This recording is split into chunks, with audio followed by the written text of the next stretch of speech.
Hello, people. What is going on? This is a late one for me, especially. And to my right is Scott, all the way over in America. And this is the after hours. Scott, how are you doing? What's up? Man, I am great. I am doing really well. Good man, mate. Good man. West Ham, Scott, enlighten me on how well we've been doing this season. Man, where we are on the table is great. I think I think good results mixed with shocking performances. I think we're missing consistency. Now, players away for AFCON and injuries, you have to have a second team. And I think right now that's our glaring hole is we have 11 solid. I mean, you can go, even if you called Fabianski a solid, you're 12 and 13, but you really don't want your 12th player to be your second goalkeeper. Yeah, I know, man. I know. Um, what have you made of it in regards of the season, though? Like, obviously, there's been a lot of hate with Moyes. There's been, we'll talk about Moyes shortly, but like, how have you sort of assessed the sort of style of play, etc.? I had a fun go with Ed Lucas about he'd put up a lineup, and I started messing with him about, so what do you call that? Mm. Because as a coach, all lineups look the same. It's just based on how they play. Yeah, I agree. And so like every lineup looks exactly the same for us, four in the back, and then looks like two holders and one free player, and three, which they call up top, but really are two midfielders as well and a forward. Um, I don't know. I think in games we're too passive. In games where we should take it by the scruff of the neck, we're a little too passive. Mm. And when teams, it's the funniest thing because I dread watching a match where we're expected to hold possession. I dread it because we don't hold possession and we don't hold possession well. I mean, look at the cup games just the last weekend. Like first goal we get, or the last 2 weeks, the first goal we get's a Butte, Yeah. but it was essentially on break, and we couldn't, a championship side, we couldn't hold possession and outplay a championship side. I know, I know. I'm not gonna lie, it wasn't pretty in what was going on, especially against Bristol City. But for me, I don't think it's been as bad as what people have said it has been. Though. Like, I think, don't get me wrong, there's defensive football and there's sitting there and taking like shots after shots and not having no attacking threat. But I think West Ham have got an attacking threat this season. Like, I look at the front three, Paqueta, Bowen, and Kudus. I think that's arguably one of the top front threes in the Premier League. When you sort of weigh it up with each player and their qualities, I think Kudus coming to the club has been brilliant. I think Paqueta on the left, it's not his favourable position. I won't lie, but it's effective. He does the role well. And I've Jared Bowen up front. It's, no one likes him up front, but he seems to score goals. How have you assessed that front three for you? I'm going to tell you, if you look at it front three wise, it's the best front three we've had in years. Mm. I mean, just be honest. Kudus is insane. Yeah, Like I love watching him and Paqueta play. I think that they play a beautiful style of the game. It's a style of game that, I mean, let's be honest, West Ham fans have been clamoring for, right? We all wanted to see him play the beautiful game. And I think that now, and honestly, like we've been more of a threat on the break again this year than we have in years past. I mean, you and I did shows where I did nothing but bemoan the fact that we just yeah. sat back. And like, I love watching us attack. I love us getting on the break. I love the speed with which we get on the break. But I think Kudus is next level. Mm. And I mean, they're easily the most impactful signing of this last summer window. But him and Paqueta, I mean, it's night and day different from what we're used to seeing, right? Yeah. And I mean, I went to Vegas to watch the conference final with a whole bunch of boys, and like to see a guy like Paqueta just outplay. I mean, he was far better than everyone else on the pitch, and like that's not. I mean, this is the last time we had a player like that. I mean, you look back at maybe Payet Yeah. that could play in the center of the park, move the ball, I think and I think what it is though, Scott, yeah, just to say this, I've noticed with Kudus, he's got the pie effect, not as in player, but as in impact. Like mhm, I've not seen a player like Kudus come to West Ham and be an instant like hit.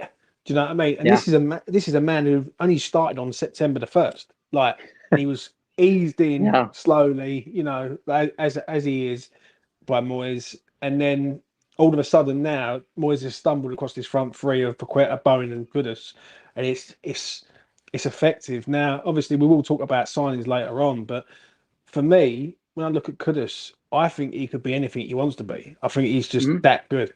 Like, yeah. I really do believe that. Like, I've never Oh, seen nothing like it.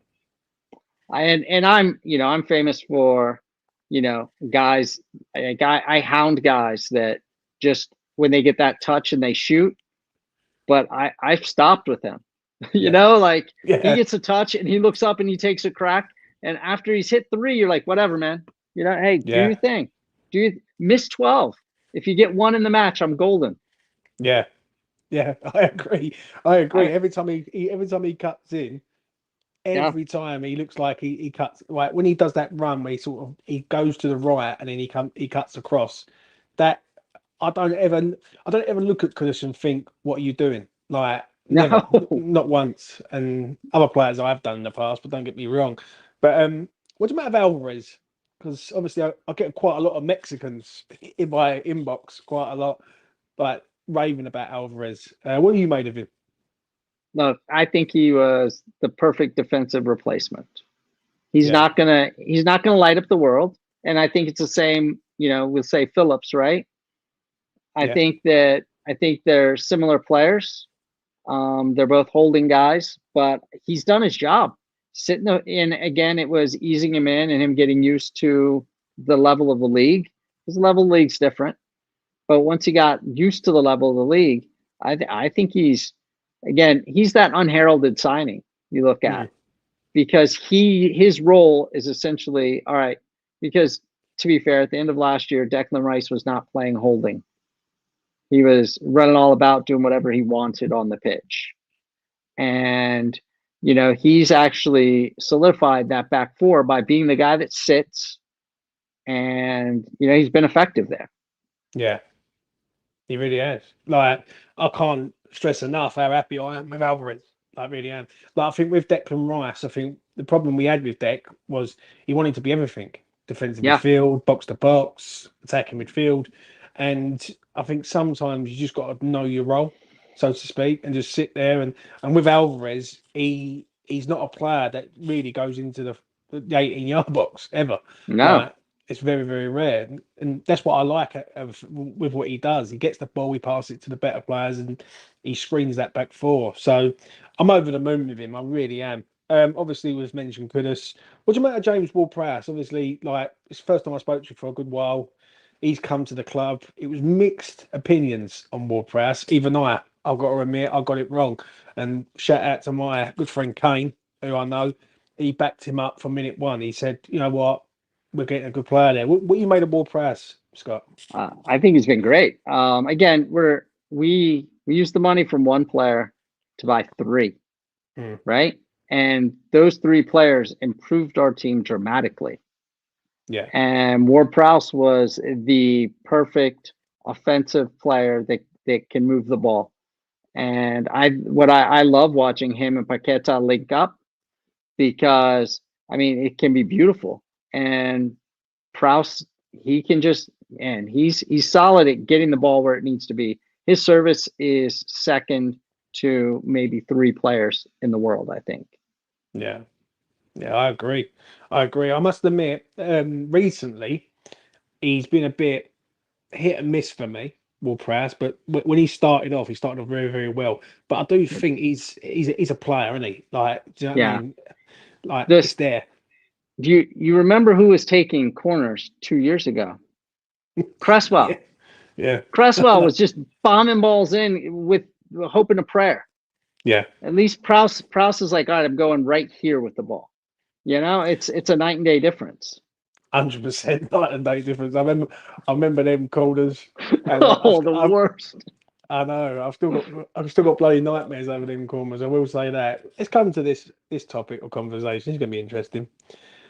David Moyes, Scott, mixed bag, as to say the least.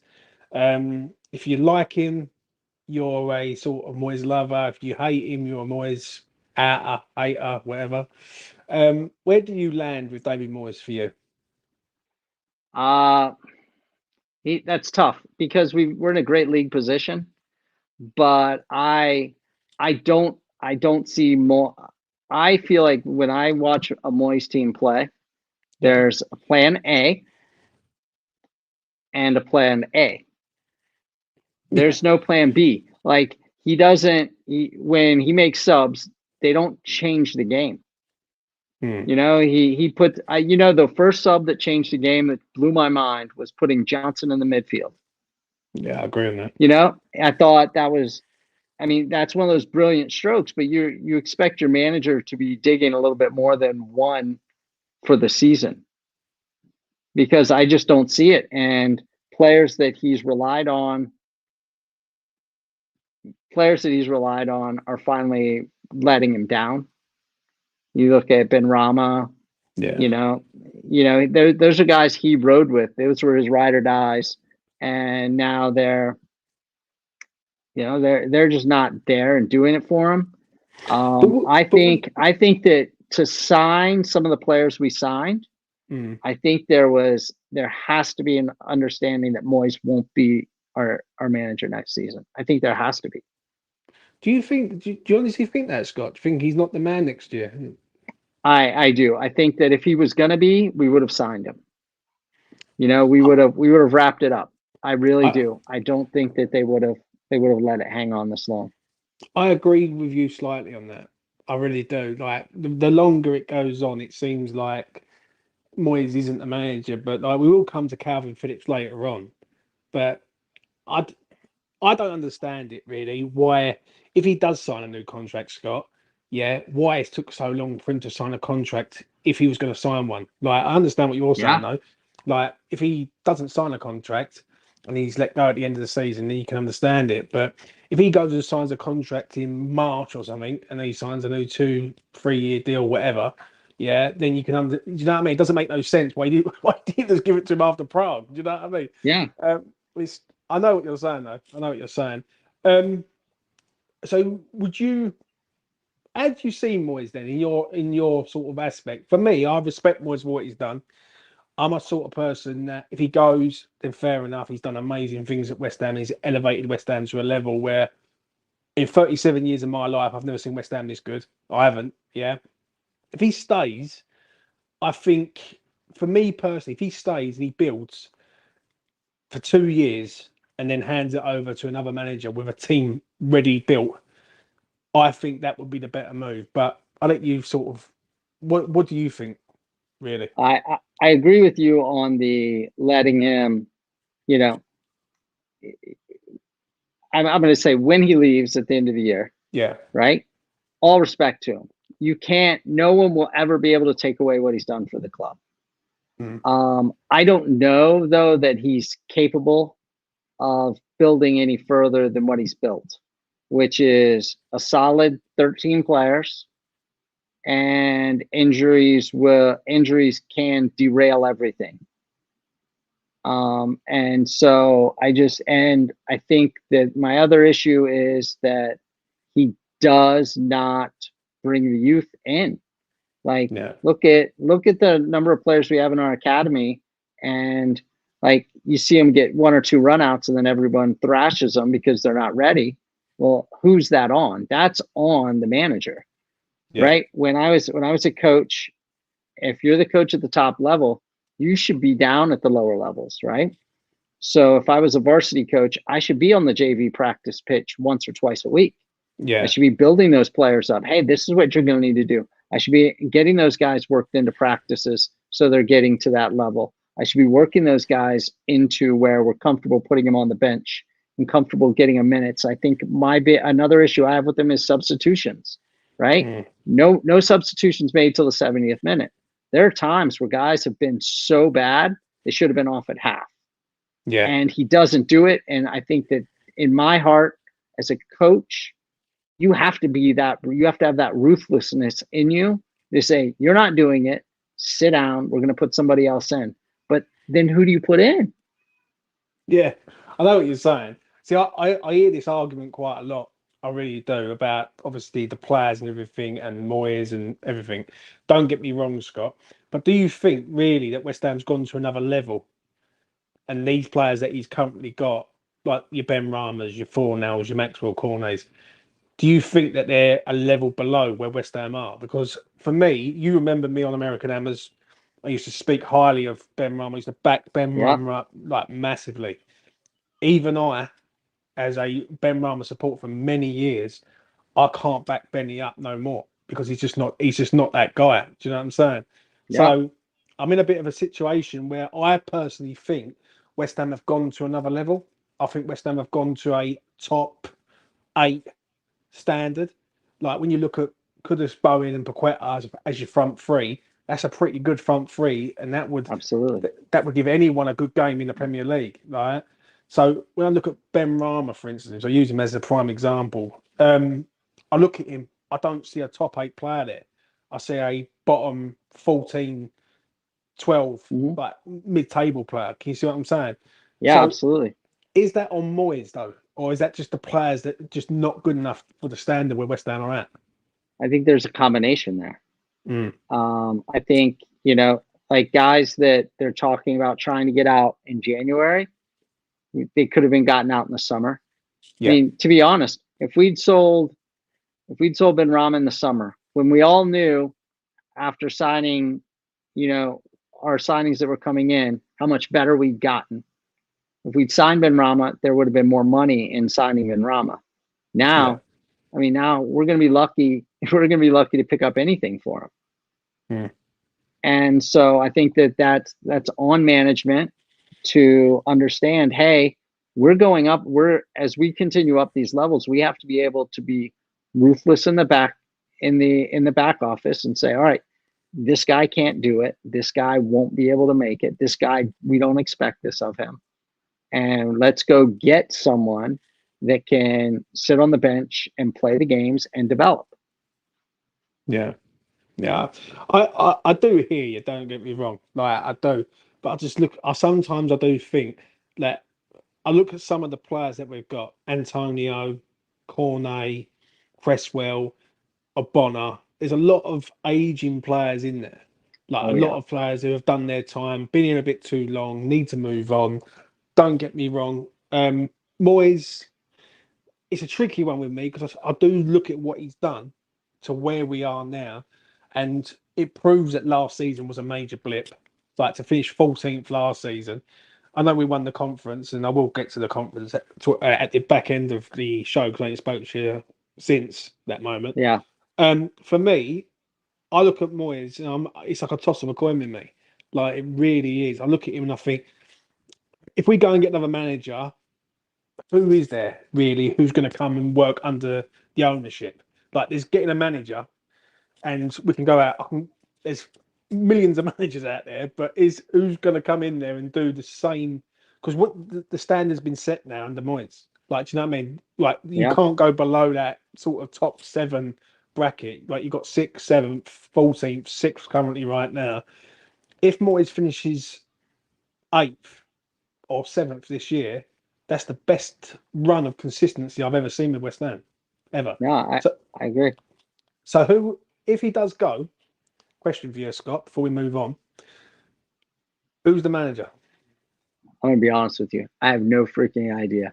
I think I think management has their guy. I think they probably have a pre-agreement already signed. I mean, I Yeah, think that's, and again, I think that was probably a key to yeah, extending Bowen, because Bowen, I mean, until this year, he was he wasn't really, he was shining, but he wasn't playing great. You yeah. know, he was on and off, and he, you know, until this year. And I think that a lot of, and in player recruitment, that's what you do, right? Like, you have Yeah, to make those changes, you have to express those changes to your new players. That's how you bring them in. I, I, I understand that. Don't get me wrong, I really do, and we will see what happens with him. Let's move on to this. The January window business. Scott, Kalvin Phillips looks like he's heading to East London. What's your thoughts on him, mate? Yeah, I think that's a good, I think that's a good loan. I think it, um I hate to say it, I think it's also connected with Paqueta going that way, Yeah. in the summer. I think that there's just, and I think maybe it's for Calvin Phillips to say, hey, do you like the club? Because you're going to play there next year, Mm. right? Yeah. I think that that's just going to be the way it works out. Um, I think he's more defensive minded than the deck was. I think he gives us gives us midfield depth, which Lord knows in the center of the park we really need right now. I mean, again, you're looking at Ben Rama and Fornals, and those are your options, and they're not doing much for you. Mhm. Yeah. I understand that. Obviously, there used to be a lot of debate a few years ago. I'll never forget it. Leeds and West Ham fans with the Rice Phillips debate. Yeah, Who's the better player? Who's the one who should be playing for England? Who shouldn't? It is funny how times has changed, and all of a sudden Declan goes off and does his thing, moves away, and then we end up signing Calvin Phillips. The so issue, funny. the issue I have with it is who comes out, because everyone's going to say Thomas Soucek, and rightfully so. Technically, he's not that good, but I think it's going to be a completely different system. A I completely think it different has to system. be. Yeah, I think it's 4-2-3-1 straight away. I think when I look at him and I look at what he brings, I look at him and Alvarez together as a two man, and I look at four out and out attackers. So if that's Kudus, Bowen, Paqueta, and then one more in there, like a Ward Prowse, or if we sign a new player, like I just don't see how it goes 4-3-3 or 4-1. I've noticed West Ham started playing 4-1-4-1. I don't Yeah, see how that works really. If you got, because Phillips is going to play, Alvarez is correct. definitely going to play. So you got Soucek and you got Ward Prowse, and I think Soucek's the one who's going to be binned out really. But uh, what do you make of him? Where he's going to play and who's he Yeah, replacing? I think your analysis is spot on. I think we have to play a different style, and maybe, you know, maybe that changes my opinion on Moyes. Mm, Honestly, right? He gets a player in that will almost force a change in style, yeah. but he gets that player in and he changes style of play, and we're successful in it. I mean, I would be over the moon with that. Mm. But I think that, I don't even know if it's definitely a Moyes thing or if it's a Steiden thing, where, hey, we're gonna start making this move in this direction, right? Like, because you're head of recruitment and head of football, those are the guys that are really giving the coach what you're playing with. See, I do agree on that. I do agree on that. When I do look at the way West Ham are set up, I think with Phillips, he just, he comes into that team. He's going to make us a lot better midfield, a lot of composure. Um, who's leaving West Ham this window, Scott? For you? I thought Ben Rama. I thought he'd be gone now. Um, I heard we just extended Fornals, right? We Yeah. just so he'll be moving on in the summer, most likely, I would think. Um, but I don't know who else goes. Honestly, I think we're pretty thin as is, but Yeah. we're running up against whatever the. I mean, I'll be honest, I can't for the life of me understand financial fair play after watching Man City spend billions of dollars to win 8 championships or whatever, right? And Yeah, now Everton loses 10 points, but everybody's on the hook for rules that are so confusing and so diluted. So I don't know that we go out and get anybody else. yeah. See, yeah, I think West Ham need, for me, with Phillips, I think West Ham are trying to cement that top six place. I I think you agree. bring him in. He's a man that's been there, seen it, done it. The only issue I've got with Phillips currently right now, and I'm like that with him, is fitness. Is this man going to be up for it? Because he's going to be chucked in. He's going to be playing quite a lot of minutes. Now, if we Yeah, get the Kalvin Phillips of Leeds, then we've got a really good player. If we get the absolutely. if we get the Kalvin Phillips that hasn't really done a lot for the last 18 months, then it could be a problem. But I don't know. I think West Ham need to get at least one more. Obviously, Osman, sorry, from the Yeah, Danish club, very good player. I know a little bit about him. I'm going to do a video on him when we've wrapped up. But I like that kid. I think he's come from the some sort of like scheme, like Right to Dream, I think it is, and he's a very good player. He is. He's going to be a really. I think West Ham have bid 15 million for him currently right now. It's been rejected, but they're gonna go in and get him for about 18, I yeah. think it is. So he looks quite good. He really does. Right, let's come to these final two topics. Got a couple of little topics for you. Where will West Ham finish, Scott? What you saying? How do you think this season ends for West Ham? I agree. Finishing sixth. I agree. I think that we finish right where we are. Yeah. If we drop into eighth, is it a bad season for you, or is it a good season? Like, how would you sum Uh, it up? I think that dropping to eighth and being out of Europe altogether, I think it would be a disappointment. Mm. I think seventh, to be fair, I mean, I followed the team when you were just hoping we didn't get relegated, right? So Yeah, I'm going to be completely honest with you. And so, like, I remember, like, my buddy and I, we lived together, and like we just watch matches and shake our head and just be like, ah, man, I just hope we're not in the championship next year, right? Like I that's what agree, you were mate. watching for. And Yeah, so, like, I think in that sense, is eighth bad? No, not really. But right now, my wife's a Newcastle fan, and right now, all I do is hide her Newcastle mug because they're not fit to be in the same cabinet as the West Ham mugs. yeah, yeah. Listen, I agree, mate. I agree. I remember the days of watching West Ham struggle, and I've seen some crap at this club. But one thing I will say, I'm proud of how this team's going. It looks like this team's going. Absolutely. It looks like this team's going up instead of down. Do you know what I mean? And we're Hmm. signing exciting players. It's a nice project. Don't get me wrong. I think Steiden is doing his thing, but the issue I have with Steiden currently right now is there's going to come a time when a transfer isn't going to go right. Is he going to get the criticism for the transfer, or are they going to let it slide? At the minute, everything he's hitting gold. So, like, Yeah, do you know what I he's mean? Yeah, yeah, he hasn't missed yet. he hasn't missed yet. So I agree on that. But for me, I said six at the start of the season. I said West Ham will finish in the top six. I had a real strong belief that West Ham will come back stronger than they was last season. I always said last season was a blip, Scott. Like, I just Yeah, looked at it and I just went, this is just not how West Ham are.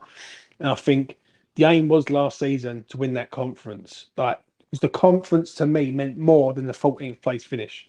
Like, I can let go of 14th place finish because I've seen enough of them, but I can't let go of a trophy win. And whether or not people rate the conference or not, and we're going to speak about that in a minute, is another thing. But yeah, definitely, I believe West Ham will finish at least in the top six, especially with Phillips in the ranks. Final topic, and it is this, Lee. Prague. Best way of summing it up. Give me your thoughts, Scott, on that night, 7th of June, 2023, Prague, Czech Republic.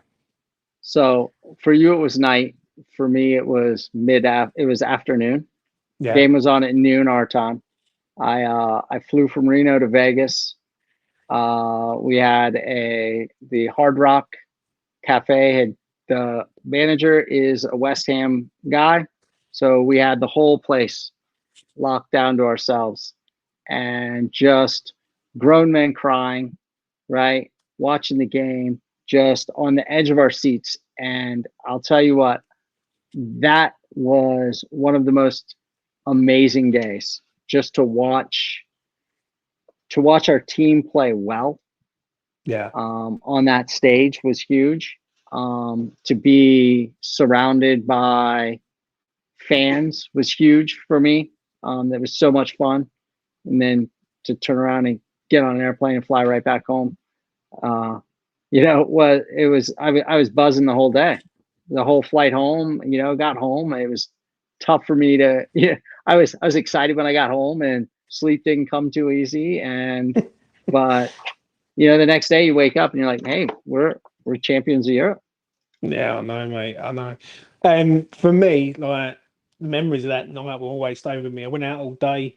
There was a lot of buzz around where I live, and I live literally about 10 minutes away from the training ground. And when I look back on Prague as a whole, like the boys went over there, Lucas went there, Clive, Yeah. a few of the other lads went to sort of Prague, and the atmosphere over there, everyone come together as a West Ham Hmm. United. And the moment that goal went in, that Bowen scored, it was like slow motion. It really is, like him going Yeah. through and him scoring. I do think that goal's changed West Ham to a point, because I think now people have got this expectation of a winning mentality. Like I want to whereas before West Ham wasn't known for the trophies. Like you don't support West Ham for the trophies, and rightfully Correct. so. That is what it's not all about. But I think the moment that goal went in, that it changed the whole dynamic. Now people are like, we had a bit. We enjoyed that night. We enjoyed the next day. Like the next day in East London was absolutely mental. 250,000 Man. fans on the streets from Upton Park in E13 all the way through to Stratford Town Hall. Now you just don't get that in any other club, really. And I think the big clubs get that because they've got the fan base, but we've got quite a fucking massive fan base, if I'm being honest. And Yeah. like that night, I just think changed everything. What did you sort of make of the game that night, though, for you? Because it wasn't a great game, but Emerson was No. brilliant. Oh, Emerson was otherworldly. And Yeah, I'll tell you, I'm going to be completely honest, because having watched Bowen play all year, when he went in through, yeah, I probably gave him 25% chance to score. mm, I mean, in my own head, he's gonna blast the keeper. It's going wide, right? Because he wasn't really clinical in those spots last season. mm, I think he missed a lot of those on rushing goals. And honestly, since that goal, I think he's improved in that area a lot. yeah, I think that like my confidence in him is night and day different. mm, Um, but the game was what it needed to be. Honestly, for us, the game needed to be a little bit messy. It needed to be a little bit slower, right? Because we weren't going to hold possession. We were just hoping they they didn't just, both teams were it was more like a boxing match early in a it match was. for the Yeah, it entire was game, very just a nervy. spar. Yeah, Yeah, very spar. I don't want to make the mistake that loses the game. And I think that's a hard way to play. It's hard on it the is. players. It's really hard on the fans. And so yeah, the game wasn't the game wasn't the beautiful game that night, but it was incredibly, incredibly successful and exactly what it needed to be for us that night. What was the atmosphere like, Scott? Because obviously, being over in America, what was it like amongst the American sort of fan base in regards to West Ham? Like, because obviously, I'm 37 years old. I live literally 10 minutes away from the training ground. You live in America. Um, I've never seen West Ham win a trophy in my lifetime ever. Like, what did people think stateside where you were? To be fair, most of the guys I was with were all Brits. I mean, to be honest, or expats, you know, like there weren't a whole lot of Americans in the crowd. I think it's interesting now though with the American fan base because the trophy changed a lot of things, changed the way people look at West Ham. Yeah. And I mean, I teach, so when the games are on, like a weekday game is on, I've got the game showing in my classroom, and sometimes I'm in my classroom throwing F-bombs at the screen, you know, and and it is what it is, right? And there are guys in my school building who don't follow soccer but have watched Ted Lasso. Yeah. And so like I'll be wearing my my West Ham sweatshirt or jersey, and he comes over making those references. I'm like, I don't know what you're talking about, bro. I watched the show, but I haven't watched the latest season, so I don't know what you're talking about. But the American fan base has taken interest in the fact that West Ham now have a trophy. Yeah. And that changes the way, it changed the way we're regarded. But I mean, honestly, I've supported this club since 2002, and so I've seen the ups and downs, and I'll be honest, there were guys that said, like one of the guys I was with said he wanted to bring his son who was like 6. Yeah. And his son's like, nah, I don't want to go. They'll win another trophy and I'll get to see it. And he's like, I'm 50 years old, man. I haven't seen them win a trophy. And so it was just one of the funnier things, and I've got my little girl now, and she's committed to West Ham, I think, mostly because I bought her West Ham stuff. And we talk about, I talk about, hey, when you're 10, we're going to London, we're going to do all these things. And she's like, we're going to see West Ham? Yeah. Oh, you think I'm taking you to London, not watching a match? You're crazy. But it is mad. But yeah, I'm gonna be honest, it is mad. Like I've done the YouTube now. It'll be 3 years in September. Obviously, done the American hours with you guys, with Lee and Lucas and everyone, and it does fascinate me then that the club that I support, I live only up the road from, is like worldwide. Do you know what I mean? I think sometimes people get a bit sort of carried away in regards of sort of like thinking West Ham's only sort of based in the UK, but like people in my chat, I've got John there from Thailand, I've got yourself, I've got people from all around the world who support West Ham, and it does fascinate me really. Even though Premier League's the biggest league on the planet, and right, do you know what I'm saying? Best league on the planet.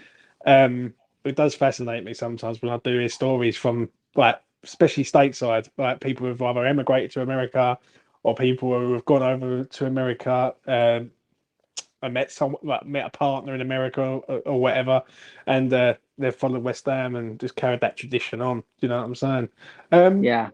Before we come to the end, Scott, why did you support West Ham back in 2002? Be interesting to know, to wrap it up. Oh man, I forget now. I can't. You put me on the spot. I can't remember the player's name. Spectre. Yeah. Jonathan Spectre. Yeah. Spectre. Yeah. He trained at Bradenton Academy, which was where the national team trained. Yeah. And he trained with a goalkeeper that I worked with. And so, like when he went over, I gotten to meet Spectre on a trip to Florida, and was just a cool guy. And so he was playing, and I was like, all right, I'll watch West Ham. And then you just kind of fall in love with it if you're watching, or if you're following, because we weren't watching it in the States in 2002, really. You're just following it in whatever way you can. But I remember, and was it? I guess that right around then I was coaching youth soccer. And so once I started really getting into it and watching it and following it, I really put my stamp on following them. Like, you're coaching kids, and so kids support whatever team.